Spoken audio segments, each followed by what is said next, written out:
Berapa banyak lagi nyawa yang harus hanyut sebelum kita berhenti pura-pura tidak tahu siapa yang sebenarnya merusak negeri ini? Mengapa bencana yang sama terus terulang? Mengapa banjir bandang kembali meratakan desa-desa, menghanyutkan rumah, dan merenggut ratusan nyawa? Mengapa setiap tahun kita menonton tragedi yang sama, tetapi penyebabnya selalu kita perlakukan seolah teka-teki baru? Inilah kenyataan pahitnya. Kerusakan lingkungan yang berlangsung puluhan tahun akhirnya menagih harga, dan yang membayar adalah rakyat biasa. Bukan pelaku utamanya, bukan pemilik izinnya, bukan mereka yang mengurus perizinan. Yang membayar adalah masyarakat yang hidup di hilir, tempat semua kelalaian itu bermuara. Sebelum kita masuk lebih jauh, selamat datang di Editorial Highlight. Sebuah ruang untuk melihat bencana ini bukan sebagai kabar duka lewat layar, tetapi sebagai peringatan keras bahwa alam tidak lagi memberi kompromi.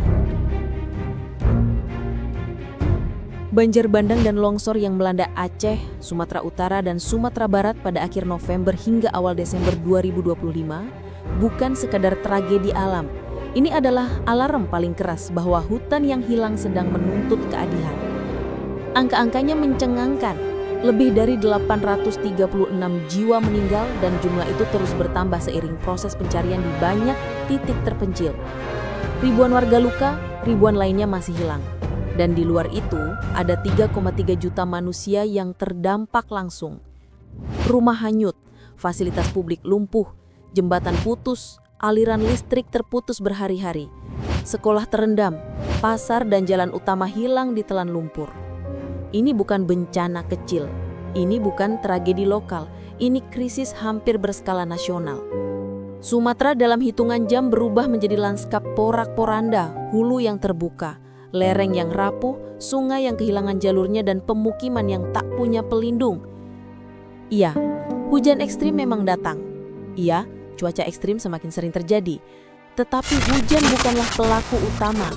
Ia hanya pemicu yang memperlihatkan betapa rapuhnya ekosistem yang seharusnya melindungi kita. Dalam kondisi ideal, hutan bekerja seperti sistem penahan bencana yang tidak terlihat. Akar-akar kuat menjaga tanah agar tidak runtuh. Serasa daun menyerap air seperti spons. Tajuk pohon menahan derasnya hujan. Vegetasi bawah mengikat tanah agar tidak hanyut. Tetapi ketika hutan ditebang, baik oleh pembalakan legal maupun ilegal, semua fungsi itu hilang. Lereng yang seharusnya kuat menjadi rapuh. Air hujan yang dulu terserap kini mengalir liar. Tanah longsor dengan mudah. Sungai meluap tanpa filter alam. Inilah rumus bencana yang sebenarnya. Hutan yang rusak ditambah hujan ekstrim sama dengan banjir bandang mematikan. Bukan sekedar air, bukan sekedar lumpur. Banjir kali ini membawa sesuatu yang tak bisa dibantah. Gelondongan kayu dalam jumlah besar. Kayu-kayu raksasa itu menghantam rumah, menghancurkan bangunan, menyeret warga hingga puluhan kilometer. Banyak ahli menyebut bahwa fenomena ini bukan ciri longsor alami. Kayu dalam jumlah masif bukan tanda alam yang rusak sendiri. Ini jejak yang sangat jelas. Ada aktivitas penebangan di hulu yang sudah tak terkendali.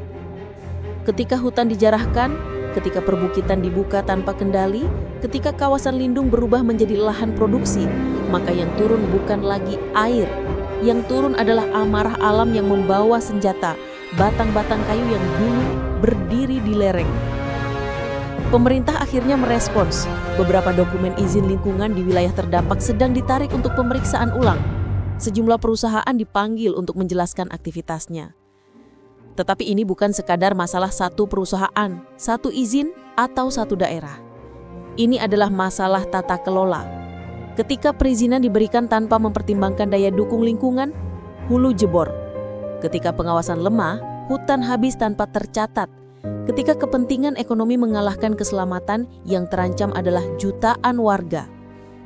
Dan ketika bencana terjadi, rakyat hilir kembali menjadi korban dari keputusan yang tidak mereka buat.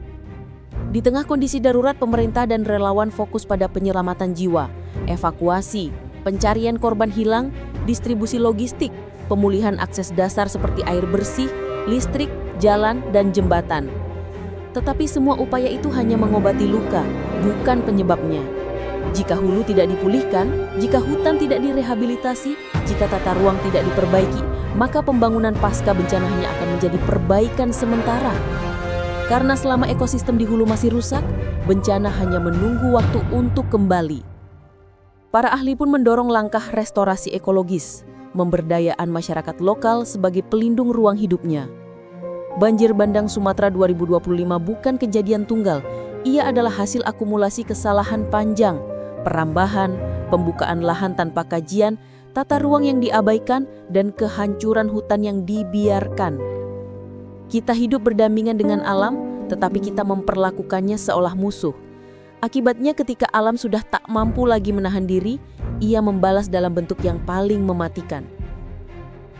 Kini bukan hanya korban yang bertanya, kita semua pun harus bertanya, siapa yang akan memperbaiki ini dan kapan? Karena ketika hutan hilang, bencana hanya menunggu hujan berikutnya.